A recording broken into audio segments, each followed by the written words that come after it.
So this part won't come as a surprise to anyone who has been following me for a while. I'm a 36-year-old single dad with 2 young kids, and if you got your own kids, you already know they're always asking for things. Snacks, toys, trips, you name it. And half the time, it feels like I'm running a customer service desk instead of a household, right? Because they're always wanting things. And the funny part is, I'm a total homebody. I just love staying in, relaxing, doing my own thing. But trying to pulling that off with your kids who has endless energy and constantly want to go out, it's like a battle I lose almost every weekend. And so let's be real. Kids can also be pretty gross sometimes. I don't mean to put them on the spot, but if you're a parent, you know exactly what I mean. Spills, sticky hands, mysterious messes that just show up out of nowhere, it comes with the territory. So where am I going with this?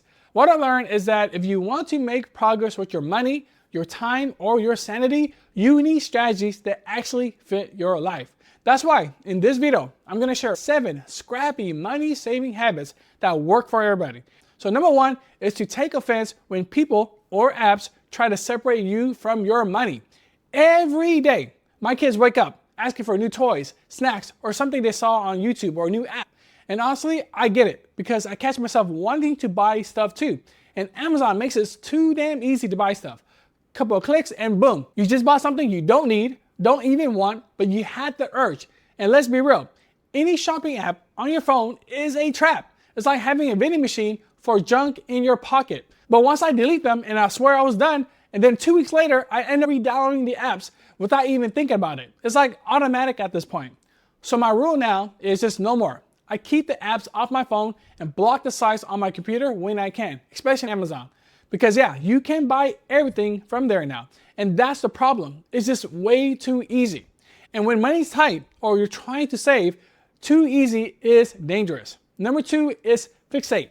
Saving money just to say I'm saving money has never worked for me. It's boring. But what does work is giving my money a purpose. My bank has this feature where I could create separate goals and automatically save into those goals. And that's been a game changer. Instead of staring at one big balance and thinking I could spend a little here and there, I see progress building towards things I actually care about. Some of my goals right now is a trip for the kids, new technology that I've been eyeing, a solid emergency fund, which is the big one because life happens, a family vacation we've been talking about, and courses I want to take because education can be expensive. And here's the thing, when I fixate on these goals, saving stops feeling like a chore. Every dollar I put away feels like a step closer to something real, whether it's peace of mind, memories with the kids, or just leveling up my own skills. And when I look at it like that, random impulse spending doesn't even look that appealing anymore. Number 3 is just to get a hobby. You know when I spend the most money? It's when I'm bored. And as a single dad, boredom usually turns into, let's go out and do something. But here's the problem.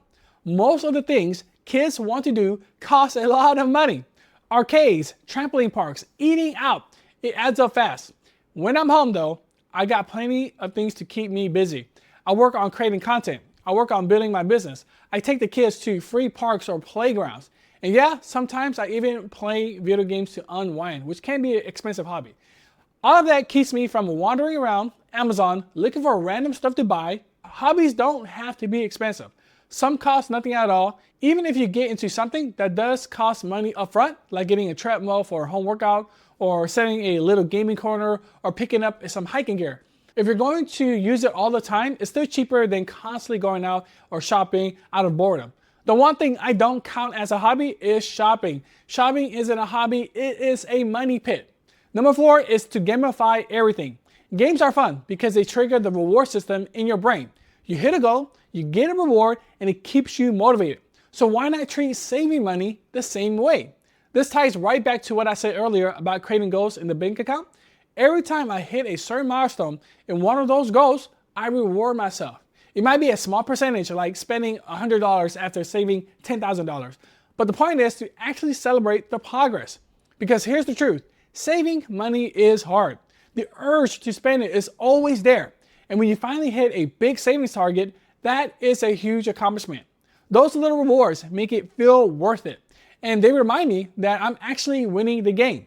For me, sometimes that reward is taking the kids out for a fun day. Sometimes it's buying a new game I've been trying to want to play, or a gadget I've wanted. Or sometimes it's just treating myself to something small without feeling guilty.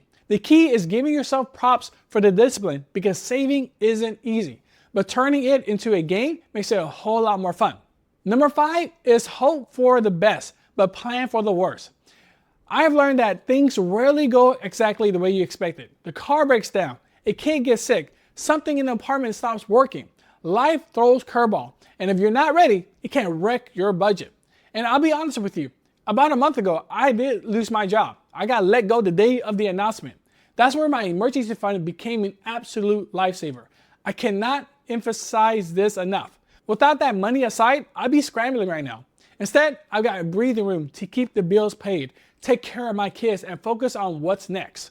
That's why I set up separate goals for the big stuff I know could happen down the line.